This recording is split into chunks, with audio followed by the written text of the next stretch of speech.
Selamat pagi, Assalamualaikum warahmatullahi wabarakatuh. Nama saya Samuel Christopher. Saya akan mempresentasikan suatu alat, yaitu pembangkit listrik tenaga ombak air laut dan gaya angin berskala rumahan sebagai suatu syarat untuk memenuhi mata kuliah perancangan. Latar belakang. Berikut adalah latar belakang yang saya temukan pada suatu alat. Krisis energi diperkirakan akan melanda dunia sekarang dan yang akan datang. Hal ini dikarenakan semakin langkanya minyak bumi dan semakin meningkatnya permintaan energi, disebabkan adanya pola pergeseran hidup manusia ke arah yang lebih berkembang. Dari alat ini, energi gelombang laut dan energi arah angin adalah energi kinetik yang memanfaatkan beda tinggi gelombang, dan salah satu bentuk energi yang dapat dikonversikan menjadi energi listrik melalui parameter gelombangnya, yaitu tinggi gelombang, panjang gelombang, dan periode waktunya.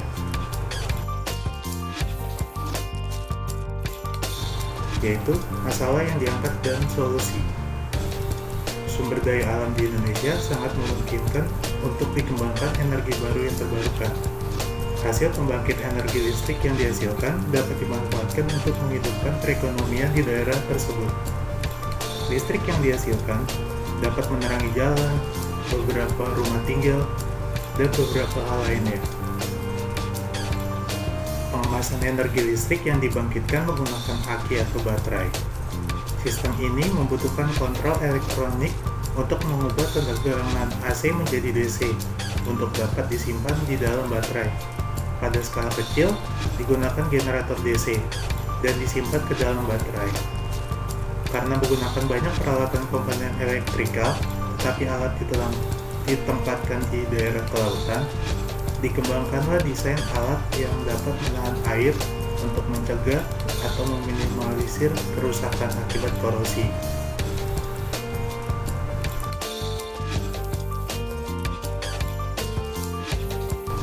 Berikut adalah teknologi atau mesin dari pesaing yang ada. Berikut ini adalah pesaing 1, yaitu pembangkit listrik tenaga ombak pada mercusuar laut.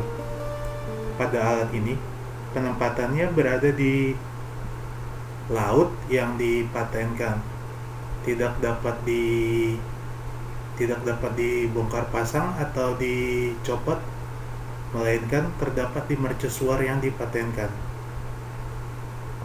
Berikut ini adalah spesifikasi dari alat pesaing dari 1.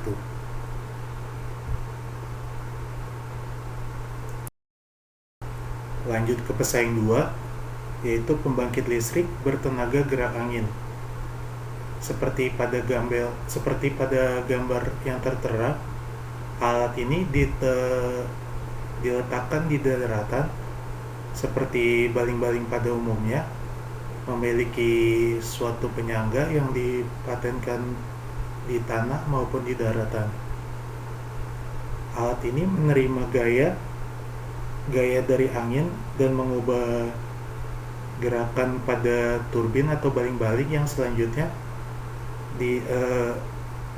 putaran pada baling-baling akan mengubah gerakan kinetik yang selanjutnya mengubah energi menjadi energi listrik dan diteruskan ke baterai untuk media penyimpanannya. Berikut ini adalah spesifikasi dari alat dari pesaing kedua. Lanjut ke kelebihan teknologi yang ada.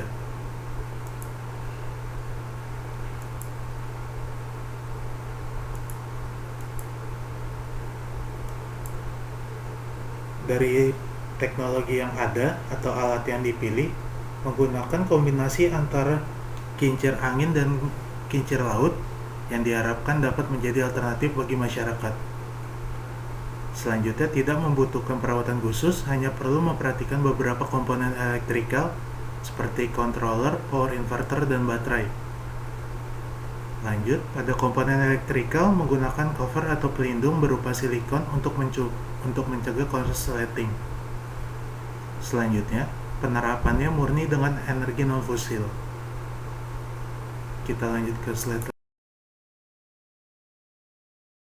Berikut adalah kelemahan teknologi yang ada pada alat yang diterapkan.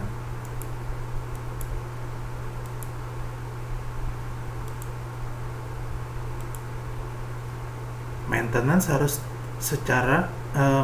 harus dilakukan secara berkala setiap bulan untuk mengurangi kendala kerusakan seperti tersambar petir yang berakibat pada perusaknya peralatan elektrikal. Selanjutnya, kendala rusaknya kincir karena terpaan angin ombak yang melebihi kecepatan. Dibutuhkan pembatasan pengendalian pengoperasian. Lanjut lagi, kendala korosi yaitu pada generator kincir dan perangkat elektronik lainnya. Selanjutnya, pembuaian pada generator karena adanya energi panas dan ombak laut. Perawatan yang dilakukan dengan melakukan pembongkaran komponen dan penggulungan ulang kumparan secara berkala. Next. Berikut adalah rencana teknologi atau alat yang akan dikembangkan. Pada alat direncanakan pengembangan berupa housing kedap air pada peralatan elektrikal agar meminimalisir air masuk yang dapat merusak komponen. Selanjutnya, mesin didesain mengambang di perairan dengan bantuan pengapungan agar dapat digerakkan angin secara maksimal.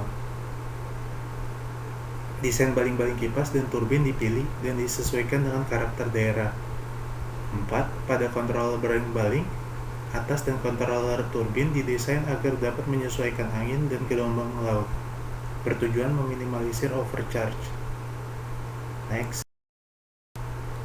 Berikut adalah tabel demand and wishes dari varian terpilih. Bisa kita lihat sendiri.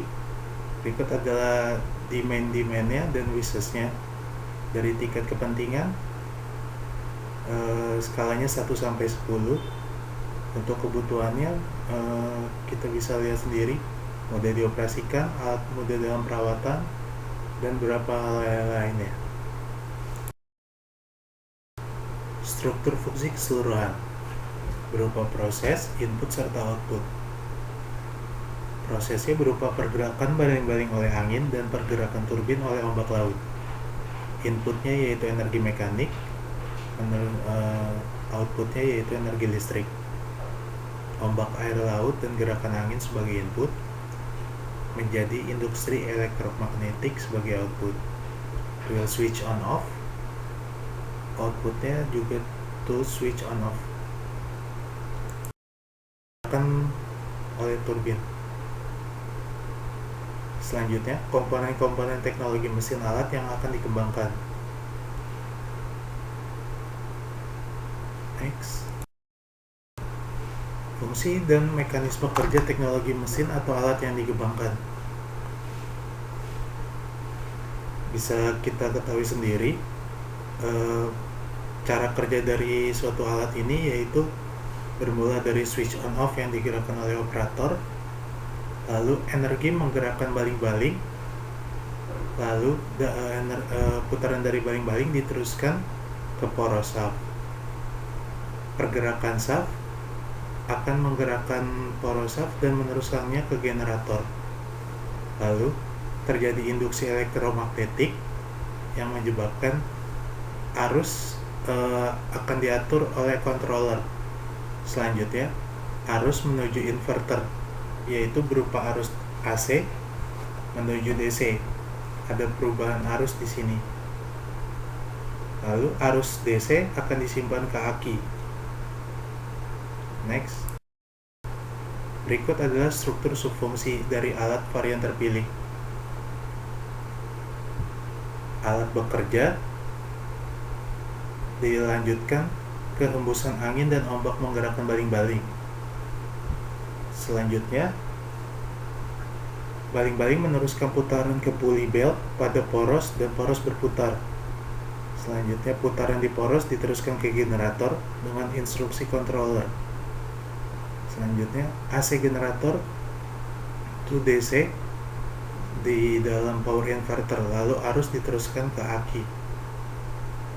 Di sini tercipta energi listrik dan listrik AC yang diteruskan ke arus DC tersimpan dan aki siap digunakan. Outputnya adalah energi listrik dan energi listrik berupa listrik DC. Berikut adalah tabel subsolusi dan subfungsi dari varian 1, varian 2, dan varian 3. Varian terpilih adalah varian 1.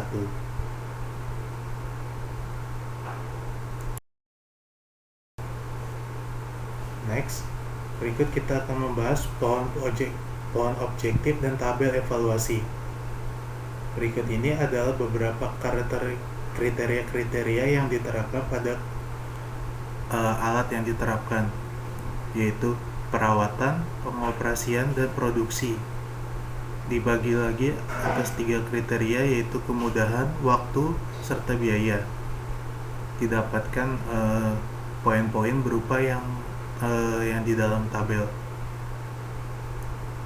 Selanjutnya dari produksi terdapat 3 karakteristik, yaitu biaya, komponen, dan waktu.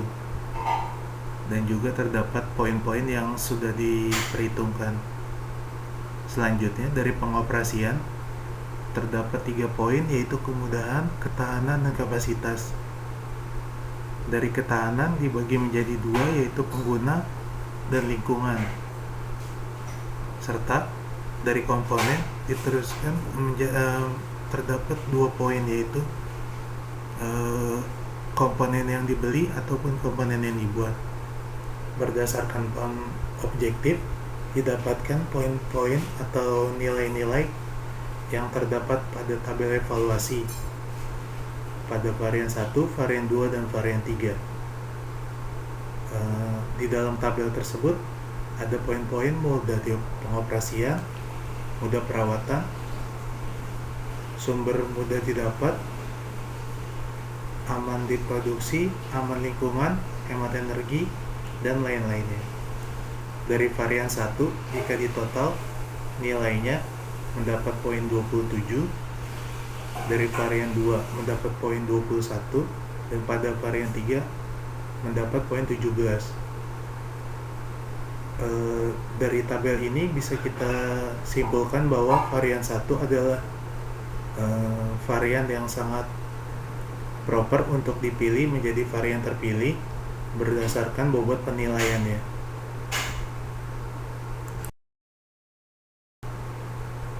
Selanjutnya masuk ke konsep sketsa varian terpilih. Berikut adalah sketsa 2 dimensi yang dibuat sebagai gambaran untuk selanjutnya dapat diproduksi.